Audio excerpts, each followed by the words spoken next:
Hi, this is Nick Lowry and my good friend Kyle Sloan, and we're here at Windsong Dojo. We're going to talk a little bit about some Aikido principle.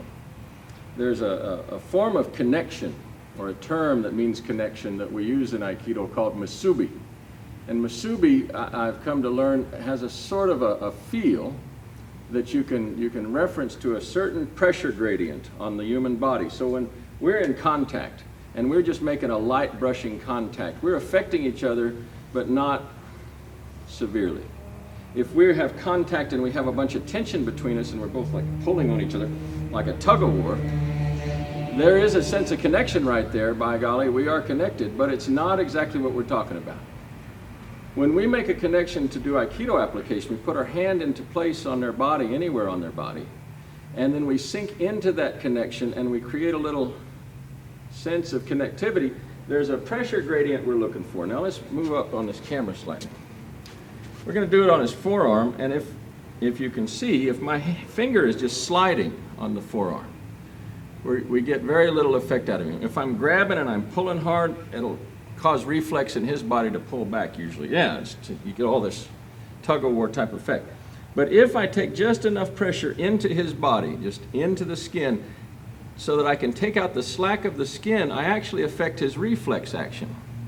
And this is the tricky bit right here. It's hard to see, but you take all the slack out of the skin, fore or aft, and then apply the pressure, and you get a reflexive activity. So just by placing the hand in relation to him, and you do it on the skin because it's a little easier, you get enough sinking of depth into their body, you have a little weight load into him, and then you tractor it from there. And he can tell you it's a whole different experience, because this is affecting the reflexes in his motor nerves.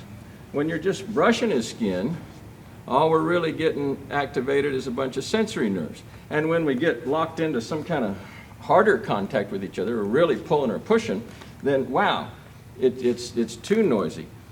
And the reflex activity of resistance comes in. But this engages the reflex activity of his unconscious motor system, and it's a whole different. He can do it to me too. Doesn't matter much. He just wants to take all the slack out of my skin. Ooh, there it is. And it engages the reflexes. You can do it to yourself. Engages the reflexes to either, if you're pulling it forward with the correct amount of tension, you'll feel your weight rock to your toes spontaneously. You're not trying to rock, it just happens that way. If you put the pressure in and you pull it back, you'll feel the weight start tilting to your heel. And so it's activating that reflex. Now this is a subtle thing, but it's very important, because in Aikido application, if I grasp a hold of Kyle and I want to take him over here, and I pull too hard, what am I going to get? I'm going to get this resistance activity. I'm going to get the tug-of-war again. I'm going to go, come over here, Kyle. Yeah, right. Ain't happening. He's set up to do the tug-of-war, but I don't give him that problem. I give him this Musubi problem, and his resistance sinks him, because the reflex activity goes straight down. Everything's tilted in. And it becomes a difficult thing to do anything about. So this sense of Musubi is this sense of connection that has an inexorable feeling.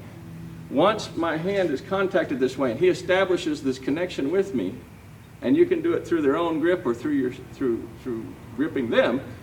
Once he has that, there is an inexorable feeling that everything's got to go this way. I can tell you right now, I have to go over there. Now I'm pausing and talking about it. My body's storing energy and resisting it a bit to do so, but it's inevitable.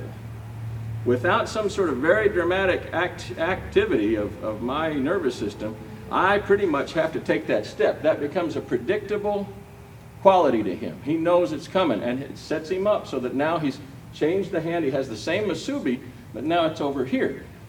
Now, failure to create or keep that connection at the appropriate level of pressure is a lot of where things go well or go badly in our technique.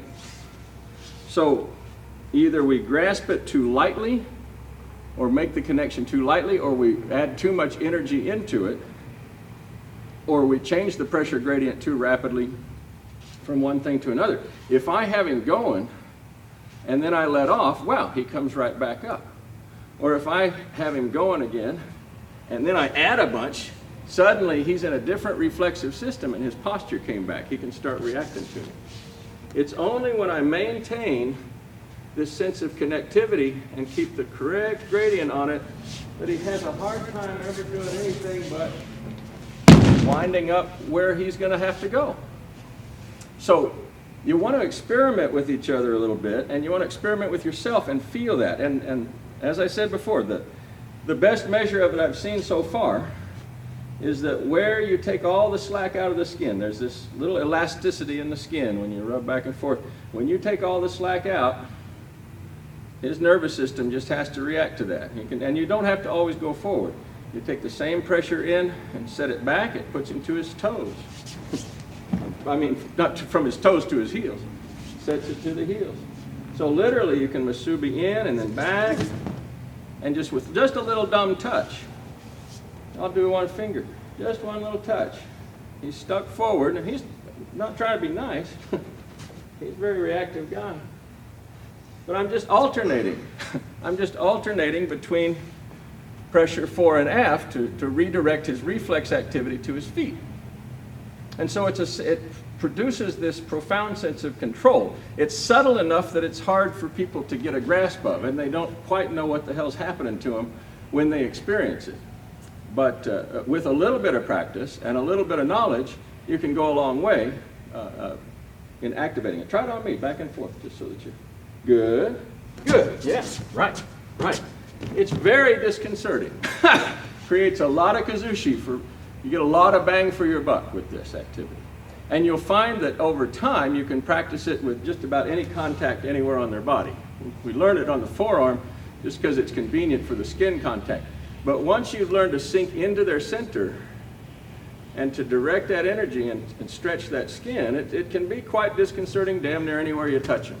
So just be aware of that and play with it a little bit. If you have questions, give us a holler and we'll be happy to talk about it. Thank you.